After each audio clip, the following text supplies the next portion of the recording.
When thinking of the 1920s as a decade, a glamorous and flamboyant image comes to mind, and jazz was very much a part of that.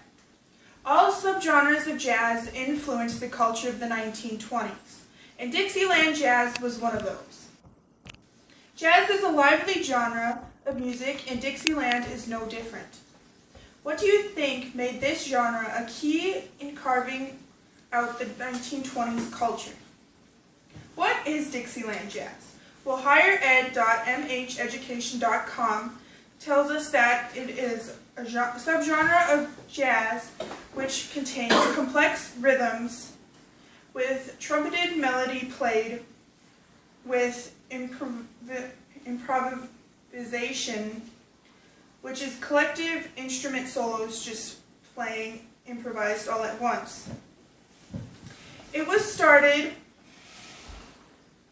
as an influence by marching bands, which added the trombones and trumpets, French quadrilles, ragtime, and the blues, which added the polyphonic improvisation. It contained the front line, which included trumpets, trombones, and clarinets. And next was the rhythm section, which included a guitar, string bass, and a piano. It thrived in Chicago versus its birth city of New Orleans because it was given more attention. It was faster paced, and it switched out the guitar for the banjo and the string bass for the tuba. It also incorporated the blues. Its popularity rose as it was the first of the jazz to have its own record by the original Dixieland Jazz Band called the Livery Stable Blues, and it was the first record ever to sell more than 1 million copies.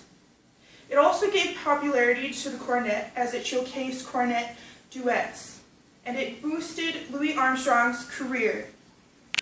There are many segments of this subgenre that made it what we know of it today. Dixieland Jazz helped lay out a foundation for other genres of music in the way it can shape culture of Americans. Jazz, more importantly, Dixieland Jazz, was a start to a different sort of music that boosted the culture for more generations to come.